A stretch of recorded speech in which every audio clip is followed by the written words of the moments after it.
Balai Pelaksanaan Jalan Nasional 22 Merauke akan menertibkan aset kantor Bina Marga berupa tanah yang ada di Kabupaten Bovendigul. Langkah ini diambil untuk memastikan legalitas penggunaan tanah tersebut. Kepala Badan Pusat Statistik Bovendigul mengajak seluruh organisasi perangkat daerah untuk lebih berkomitmen dalam menyajikan data statistik sektoral yang baik dan berkualitas.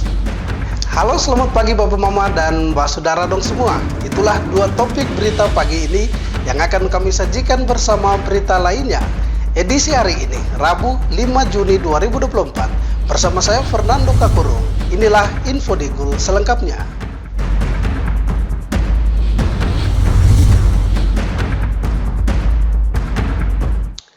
Bapak Mama, kita ke berita pertama. Balai Pelaksanaan Jalan Nasional 22 Merauke akan menertibkan aset kantor Bina Marga yang ada di Kabupaten Bovendigul. Langkah ini diambil untuk memastikan legalitas penggunaan tanah tersebut karena diketahui ada beberapa aset yang telah dikuasai pihak lain.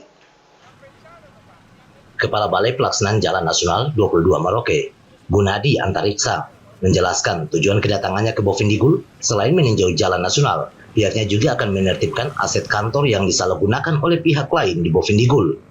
Langkah ini diambil untuk memastikan penggunaan aset yang benar dan efisien dari infrastruktur kantor yang vital bagi operasional balai di wilayah ini. Menurutnya, hal ini merupakan bentuk komitmen lembaganya untuk menjaga integritas dan keberlangsungan aset-aset tanah yang dimiliki. BPJN Merauke juga akan mengambil langkah-langkah koordinasi dengan kementerian terkait untuk menyelesaikan sengketa kepemilikan aset tanah kantor di Bovendigul. Pasalnya, aset-aset kantor Bina Marga Bovendigul telah dikuasai oleh orang lain. Bahkan ada beberapa aset tanah yang sudah bersertifikat atas nama orang lain, sehingga pihaknya akan berkoordinasi dengan bagian hukum kementerian untuk memproses lebih lanjut. Dalam rangka penertiban aset-aset yang kantor kami yang ada di Bovendigul, nah itu ada beberapa yang dikuasai oleh orang lain. Kami juga baru tahu tadi ternyata ada yang sudah bersertifikat. Nah ini kami akan berkoordinasi dengan bagian hukum di kementerian untuk proses lebih lanjut. Gunadi juga menyebutkan tanah dan bangunan yang dimiliki sertifikat BPJN yang dikuasai oleh lembaga milik Pemda akan dihibahkan kepada pemerintah daerah Bovendigul. Sementara aset yang telah dikuasai orang lain, pihak BPJN akan menempuh jalur hukum untuk diproses lebih lanjut. Gunadi berharap proses pengembalian aset tanah ini secepatnya selesai karena diakui terkait permasalahan tanah di Papua, khususnya Bovendigul, tidak mudah seperti membalikan telapak tangan. Tim Liputan di UTV, Dedi mengabarkan. Pemerintah daerah Bovendigul memberikan apresiasi terkait penertiban aset kantor Bina Marga oleh BPJN 22 Merauke. Langkah ini sebagai upaya positif dalam memastikan pengelolaan aset negara yang lebih baik di Kabupaten Bovendigul. Tindakan Balai Pelaksanaan Jalan Nasional 22 Merauke dalam menertibkan aset kantor Bina Marga di wilayah Bovendigul mendapat apresiasi pemerintah daerah. Tindakan ini menegaskan komitmen untuk memastikan pengelolaan aset negara yang lebih baik dan tentunya akan memberi dampak positif bagi pembangunan infrastruktur di wilayah Bovendigul. Mewakili pemerintah daerah, PLT Sekda Bovendigul Pilemon Tabuni menyebutkan niat baik dari Balai Pelaksanaan Jalan Nasional dalam menertibkan asetnya. Pasalnya ada sebagian aset yang dihibahkan kepada pemerintah daerah Bovendigul. Sambut baik ya Pak Kepala Balai Jalan yang dengan rombongan yang telah tiba. Saya pikir ini niat baik yang disambut oleh pemerintah. Kita mau tertibkan seluruh aset ini. Jadi aset yang ada di balai ya, sebagian yang mau serahkan hibahkan ke pemerintah. Oleh karena itu untuk disiplin catatan baik kepada aset ini untuk pemerintah Bovendigul ya, kami merasa terima kasih untuk sehingga ke depan kita bisa urus dengan baik. Pilemon juga menyambut baik kerjasama antara pemerintah daerah dengan beberapa instansi terkait dalam penanganan masalah ini. Pada prinsipnya, Pemda Bovendigul siap bekerja sama dengan Balai Pelaksanaan Jalan Nasional Merauke untuk memastikan penertiban aset kantor Bina Marga yang tentunya akan dilakukan dengan memperhatikan prosedur yang berlaku sesuai aturan. Langkah ini tidak hanya memberikan dampak positif dalam pengelolaan aset negara, tetapi juga memberikan manfaat langsung bagi masyarakat Bovendigul dalam halnya pelayanan infrastruktur jalan nasional yang lebih baik. Tim Liputan Digul TV, Dedi mengabarkan. Bapak Mama dan Mbak Saudara dong semua, jangan kemana-mana, info Digul akan kembali sesaat lagi. Tetaplah bersama kami.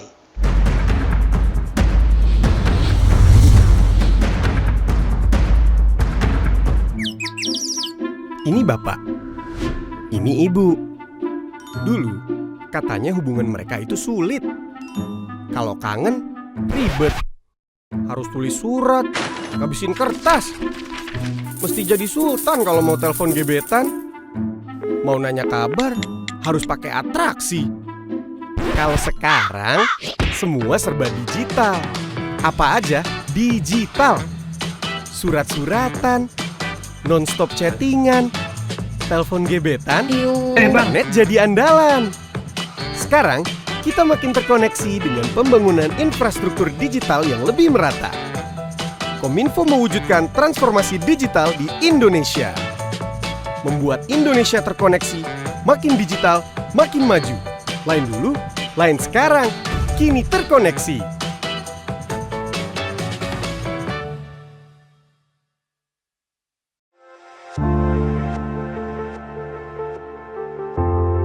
Dunia terasa asing.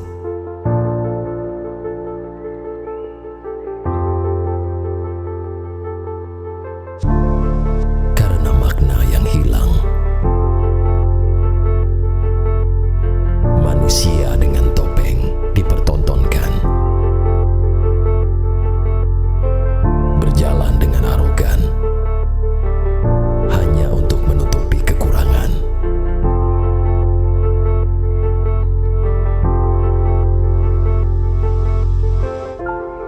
Hilang sudah jati diri sebenarnya.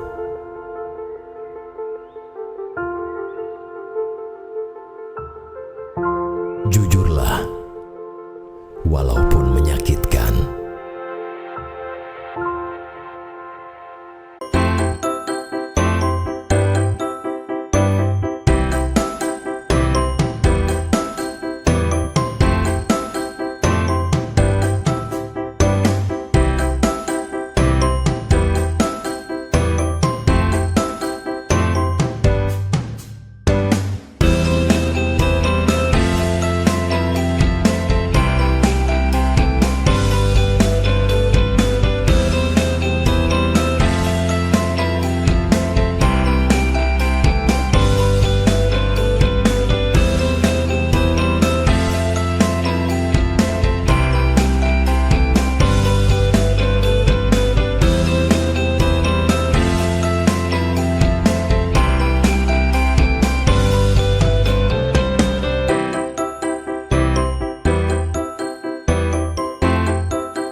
Terima kasih Bapak Mama, kita kembali ke info selanjutnya.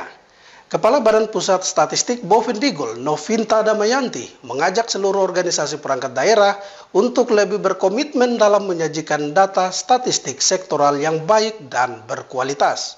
Ajakan ini disampaikan pada rapat koordinasi dalam rangka penyelenggaraan statistik sektoral oleh BPS di lingkungan pemerintah Kabupaten Bovendigul. Pembinaan statistik sektoral yang dilakukan Badan Pusat Statistik di lingkup pemerintah Kabupaten Bovendigul, di mana para OPD diajak untuk berkomitmen dalam membangun penyelenggaraan statistik sektoral yang berkualitas dan meningkatkan rasa kepedulian terhadap peran OPD dalam menyajikan data pada Satu Data Indonesia. Pentingnya data statistik sektoral diselenggarakan dengan cara yang tepat dan akurat, di mana prosesnya harus terukur dan terpadu. Dalam kegiatan tersebut juga diberi penjelasan tentang tata cara, ruang lingkup, dan kajian-kajian yang ada dalam statistik sektoral dimaksud. Kepala BPS Bovendigul, Novinta Damayanti mengatakan, pelaksanaan Satu Data Indonesia akan dilaksanakan tahun depan, karena EPSS 2024 sudah berjalan pada 31 Mei kemarin. Sementara untuk penilaiannya, dengan target pencapaian 2,6 angka Indeks Pembangunan Statistik atau IPS di tahun 2024. Dan di tahun 2025 diharapkan mampu melampaui angka tersebut, namun perlu ada usaha dan komitmen dari para OPD untuk mewujudkannya pada kegiatan EPSS tahun depan. 86 tentang BPS. Kalau pelaksanaannya sudah pasti tahun depan ya Bapak ya. Karena kan EPSS 2024 sudah berjalan nih, kita sudah ketuk palu 31 Mei kemarin untuk penilaiannya. Nah, targetnya udah pasti yang tadi 2,6. Angka Indeks Pembangunan Statistiknya 2,6 di tahun 2024 dan 2,6 di tahun 2025. Harapannya bisa melampaui, tapi namanya target kan kita harus usaha ya. Tergantung dari OPD-OPD yang kami jadikan sampel untuk kegiatan EPSS tahun depan, tahun 2025. Makanya kita buat kegiatan ini supaya kita komitmen, setiap OPD itu komitmen. Harapan saya sih kepala-kepala OPD bisa hadir semua ya dengan level pimpinan, karena di sini kan kami BPS kan hanya sebagai instansi pendukung saja, karena kami bukan pemerintah daerah, tapi kami vertikal dari pemerintah pusat. Untuk samplingnya nggak kolektif Bu ya, berarti ini? Tidak, jadi mekanismenya seperti ini. Jadi teman-teman OPD itu akan mendaftarkan kegiatannya, kegiatan statistik sektoralnya. Nah, kita bikinkan rekomendasi itu nanti yang kami akan coba lakukan istilahnya kayak EPSS mini di Kabupaten Bovendigul, pakai kombut tadi, kompilasi Bovendigul menuju satu data. Kita akan lihat, kita akan nilai kira-kira nilai rekomendasinya berapa, supaya nilai rekomendasi yang terbaik itu akan terpilih. Minimal untuk dikontestasikan itu 2 OPD setiap kabupaten kota. Tapi kalau seandainya kita berani 3, luar biasa. Novita juga menjelaskan, untuk mekanisme statistik sektoral, OPD mendaftarkan kegiatan statistik dan BPS akan memberikan rekomendasi dengan melakukan EPSS atau evaluasi penyelenggaraan statistik sektoral, di mana akan ada proses penilaian secara sistematis untuk mengukur tingkat kematangan penyelenggaraan statistik sektoral dengan menggunakan aplikasi dari BPS, yakni Kombut atau kombinasi Bovendigul menuju satu data. Dari hasil tersebut akan diukur untuk melihat nilai rekomendasi terbaik yang akan terpilih, minimal untuk dikontestasikan yaitu 2 OPD atau lebih di setiap kabupaten kota. Aplikasi Kombut merupakan alat untuk penilaian EPSS 2025 nanti. Aplikasi tersebut akan melihat dan mengukur di mana pembangunan statistik sektoralnya. Artinya, BPS memberikan ukuran atau hasil dari para OPD dalam menyelenggarakan kegiatan sektoral. Harapannya, para organisasi perangkat daerah memperbaiki kegiatan statistik sektoralnya sehingga ketika di BPS bisa mencapai nilai kematangan 4 terpadu dan terukur.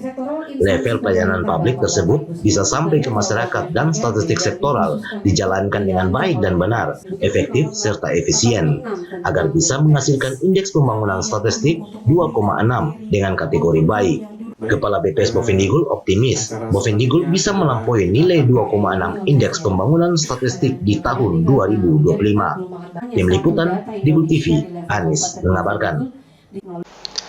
Asisten 1 Bidang Pemerintahan dan Kesejahteraan Rakyat Setda Bovendigul, Dr. Viviana Maharani Prodoto Kusumo, menegaskan seluruh organisasi perangkat daerah untuk lebih peduli dalam menyiapkan data.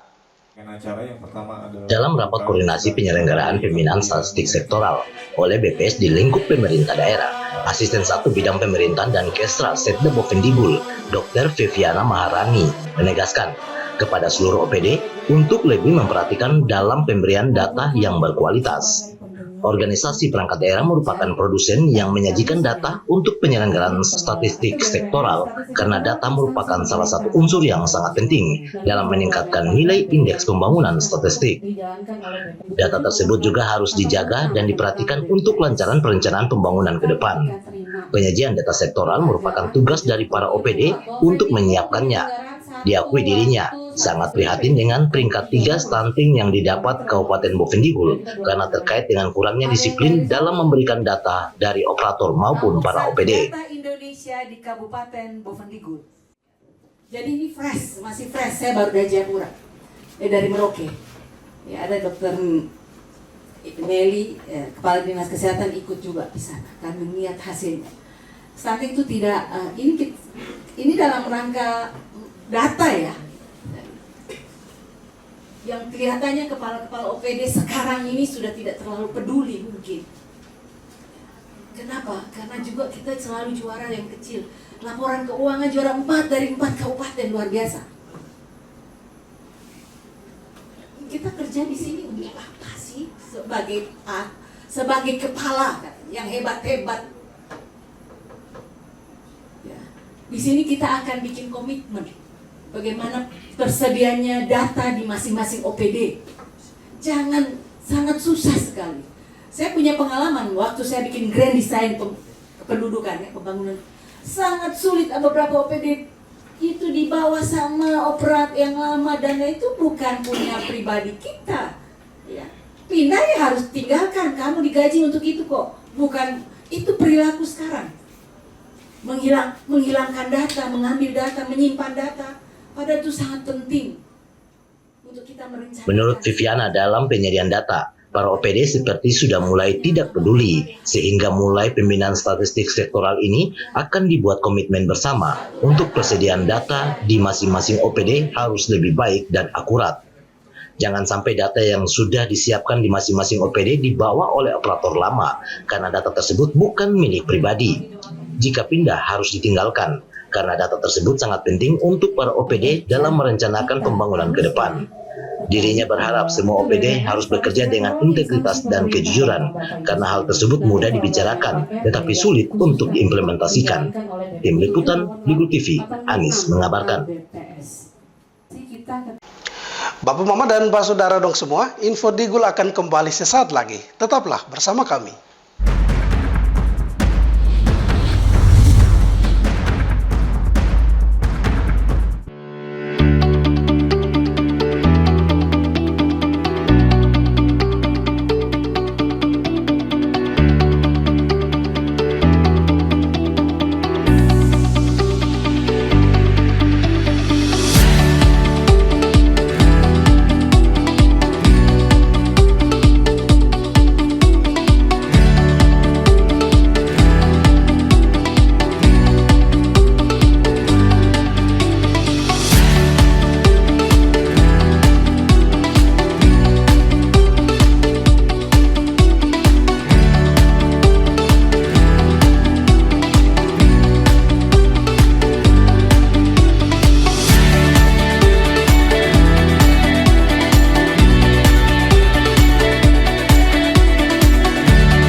Perkembangan teknologi yang kian melesat mendorong pengguna internet dan media sosial di berbagai belahan penjuru dunia meningkat, tidak terkecuali dengan pengguna internet di Indonesia yang setiap tahun terus tumbuh secara signifikan.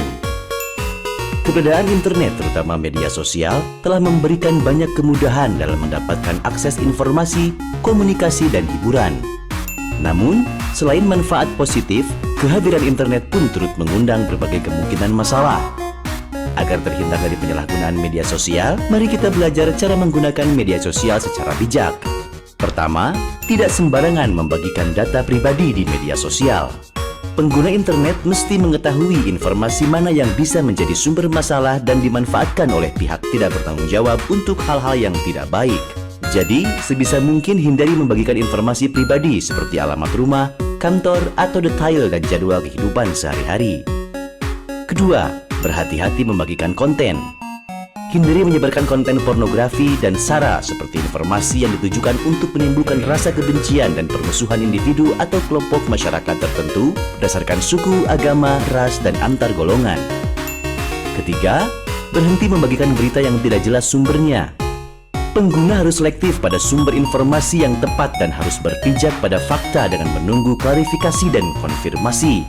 Tanpa ada kejelasan sumber data, bisa jadi informasi yang tersebar di media sosial tersebut merupakan berita bohong atau hoax yang dapat menimbulkan opini negatif sehingga merugikan banyak orang. Keempat, menggunakan etika dalam berkomunikasi di media sosial. Biasakanlah untuk menggunakan bahasa yang sopan dan layak dengan siapapun pada saat berinteraksi melalui media sosial. Cukup mudah kan untuk menjadi pengguna media sosial yang baik dan bijak? Yuk saatnya bijak dalam bermedia sosial.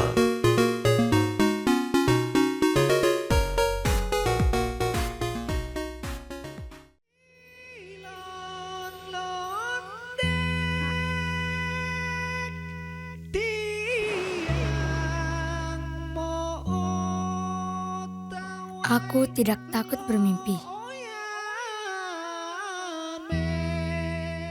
Karena mimpiku menghidupkan semangatku. Semangat menyambut masa depan Indonesia yang baru.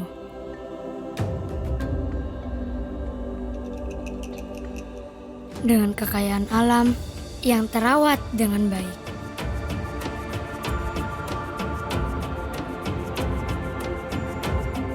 Dengan keagungan budaya dan tradisi yang menjadikanku generasi Indonesia yang lebih arif.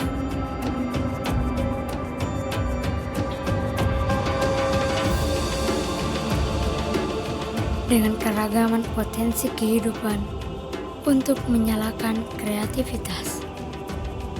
Menjanjikan kehidupan yang lebih baik.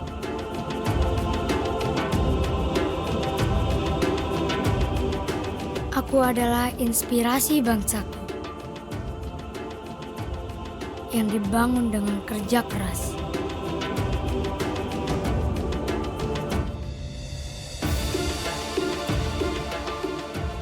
Mengedepankan teknologi terbaik tanpa meninggalkan kearifan alam dan budaya.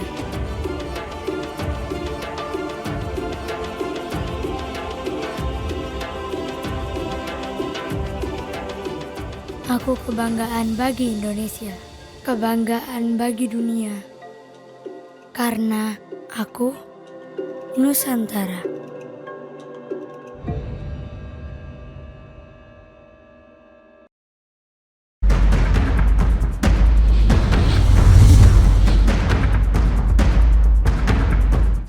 Terima kasih Bapak Mama, Anda masih bersama kami.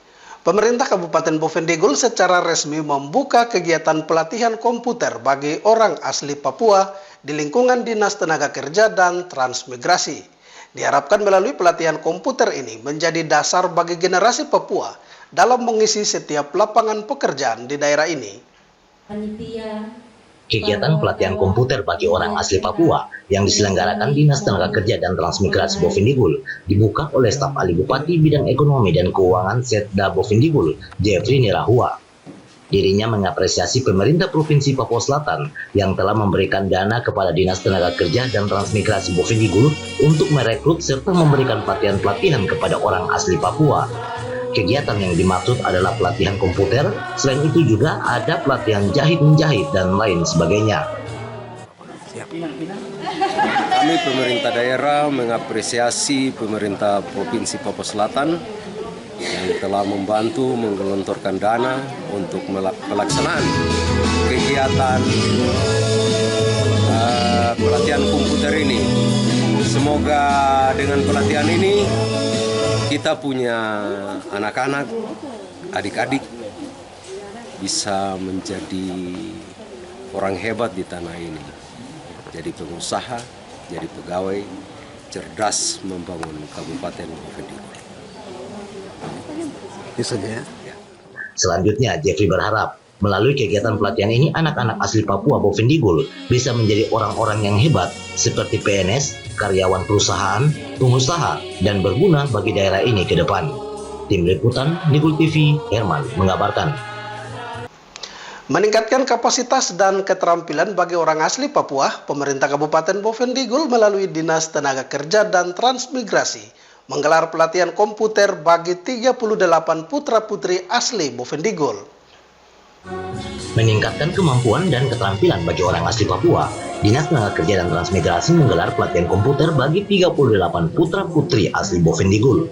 Hal ini disampaikan pelaksana tugas Kepala Dinas Tenaga Kerja dan Transmigrasi Kabupaten Bovendigul, Pilemon Mentemko. Dijelaskannya, kegiatan pelatihan tersebut bersifat khusus bagi orang asli Papua yang sedang mencari kerja. Kegiatan yang direncanakan berlangsung selama 30 hari ini, terhitung mulai dilaksanakan dari tanggal 3 Juni dan berakhir pada tanggal 1 Juli mendatang.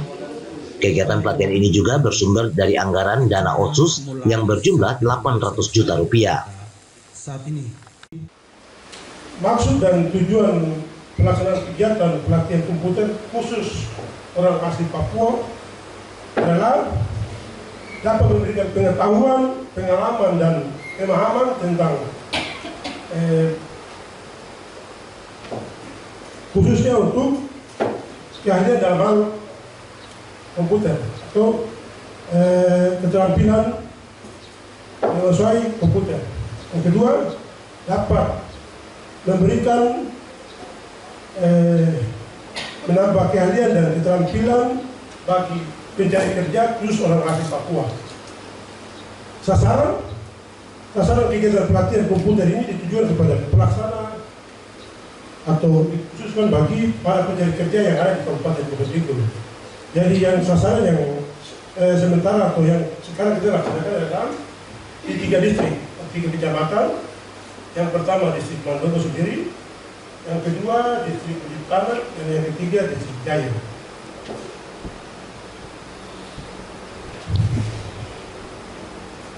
Pelaksanaan kegiatan ini dilaksanakan selama 30 hari, dimulai dari tanggal 3 Juni sampai dengan tanggal 1 Juli 2024.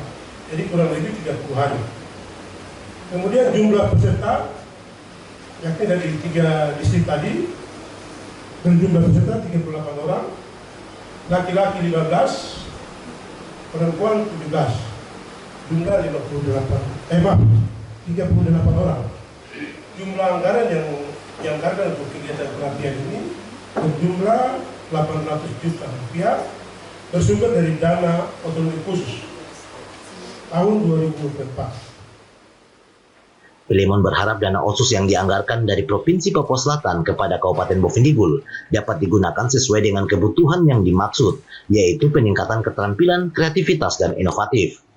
Diharapkan melalui kegiatan pelatihan komputer bagi orang asli Papua ini dapat dipahami, sehingga mereka mampu mengisi setiap sektor pekerjaan dan mampu bersaing dengan teman-teman dari luar Papua, yang mana nantinya hal itu mereka juga dapat berkontribusi bagi daerah ini.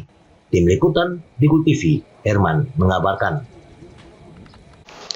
Bapak Mama dan Pak Saudara dong semua, dengan berakhirnya informasi tadi sekaligus mengakhiri perjumpaan kita dalam Info Digul hari ini. Terima kasih atas kebersamaan Bapak Mama dong semua, dan terimalah salam persaudaraan kita. Nup bagen, gub bagenep, gub bagenep, nup bagen. Saya ada karena kamu ada karena saya ada. Saya Fernando Kakurung mewakili seluruh kerabat redaksi yang bertugas. Mohon pamit undur diri. Selamat pagi dan sampai jumpa.